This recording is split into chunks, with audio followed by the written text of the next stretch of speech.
I always remember great quotes from people. I was just citing this just yesterday or the day before yesterday. Wheeler had come in he was no longer at Princeton, he had come in from Texas. And we were talking before the interview, and he said, well, he had been chairing a conference in parapsychology. This is one of the great physicists of the 20th century. It made very little sense. And so I said, well, did you learn anything? And he brightened up and he said, yeah. He said, it proves the old adage, where there's smoke, there's smoke. So I had a lot of fun. I mean, the worrisome thing is when I was doing the Thin Blue Line, I kept thinking, these people are really stupid. And there's a kind of a different feeling with this crowd. Well. Yeah. Inevitably, producers have opinions and they try to make changes. Did you have final cut, and how many of those changes were incorporated into what you were, finished? I think they just all got disgusted with me and left me alone. It's a really good strategy. I'm sure there's a lot of invertebrates that use similar techniques.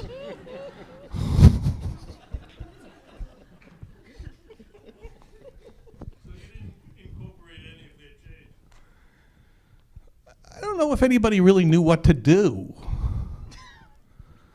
Everybody wants to suggest changes, but they're usually not good ones, or maybe they're not really clear enough to act on in one form or another. I mean, this could be converted into, powers of 10, but I'm not exactly sure how. Take a lot of work. Yeah, back here.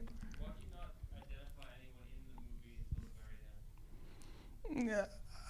Yeah, I think it's a certain kind of pretension that I got into.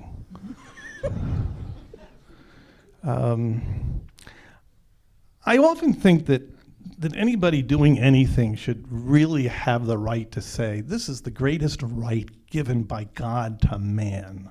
Should have the right to say, fuck you. And I think I've done it in some way in every film I've ever made. I was going to write this for the New York Times. I'm not sure that they really are interested in putting it in the paper. But I read somewhere, this is a story I really like, that Bach had gotten in trouble with the elders of the church in Leipzig. And they forced him to sign a codicil to his employment agreement. And there were 3 stipulations. No more overly complicated music. No more overly long music. No more overly dramatic music. Now, what is the first thing that he wrote after signing the codicil? That's right, the St. Matthew Passion. I see them coming into church, 2 orchestras, 2 choruses, but that's not all. It's like late night, an infomercial. But that's not all. A boys' choir. It's 3 hours in length. Here's my question. What if the greatest work of music in the Western canon is a thinly disguised form of fuck you?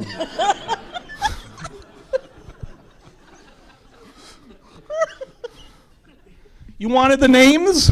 I think you know my answer. Sorry. I'm tired of seeing names on things, like what is this? Like, hello, my name is? It's kind of like, didn't want to do it. You get the movie and you paste them on yourself. We could have a kit that we distribute. Stickers. Sorry. Maximilian Schell, his moment of pointing to the black hole, and then whoops, it's actually about 6 inches. Yeah. That was really quite. I thought of Werner Herzog in Space, perhaps. It had a kind of a. Well, thank you. They're remaking that thing, I believe. Really? I think so. That's what I read. Really? Huh? Yeah. Gee whiz. Yeah, another black hole, as if there isn't enough already. Yeah. Would you talk about your interview process or the preparation for interviewing Stephen? I mean, you're notorious for doing a lot of preparation and everything. Yeah. Would you say that this was one of the more difficult interviews that you had? Interviewing, let me just put it this way. Meeting Stephen for the first time, this is not interviewing him. Interviewing him is really, because you have to remember that Stephen Hawking is the first non-talking talking head. This is a breakthrough of some sort. Interviewing Stephen Hawking is setting a camera up and taking various portrait shots of him. I had his voice synthesizer in my editing room, so I could have him say anything.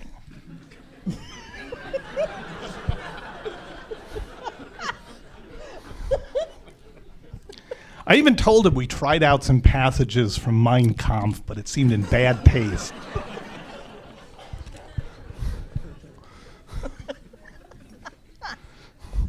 So interviewing him is not really the same thing as interviewing anybody else. It's really, really, really, really different. Meeting Stephen Hawking for the first time has to be one of the scariest things that I have ever experienced, really. Why is that? You walk into this office, and there he is, behind this desk, in the wheelchair with the contraption, etc.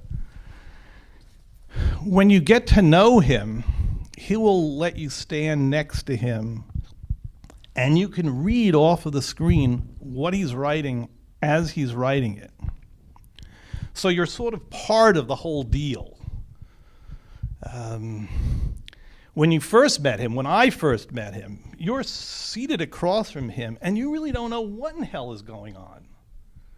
You're just seeing the back of the screen. You don't know what he's writing. You don't even know if he's writing anything. You don't know whether he wants you out of the office immediately, whether he's happy to see you, whether he's in the process of writing some kind of response or doing some other kind of work altogether. I described it as psychiatric because you're just there and you're thrown back on yourself. It all becomes this crazy transference and projection and God knows what else. But it worked out fine, and I really love the guy. He is really, really, really funny. He comes up with all kinds of really great answers. This one answer, I've never been clear whether it was just his way of telling me that I'm a colossal idiot. But we were at Elstree Studios, and I asked him, I said, you know, Stephen, I know you can't look inside of a black hole. It's the whole idea of a black hole. You can't look inside of it. Nothing can escape, blah, blah, blah, blah, blah. But say you could. What do you think you would see? And he seemed to completely ignore me, and some time went by. It's a long time between the start of some thought and when he's ready to speak, he activates the voice synthesizer. So there's a beep, beep, and then you know he's about to say something. But there could be literally 2, 3, 4, 5 minutes of silence, which is a lot of silent time. And then he finally answered. I heard the beep. Beep. And it was 7 leather-bound volumes of Proust.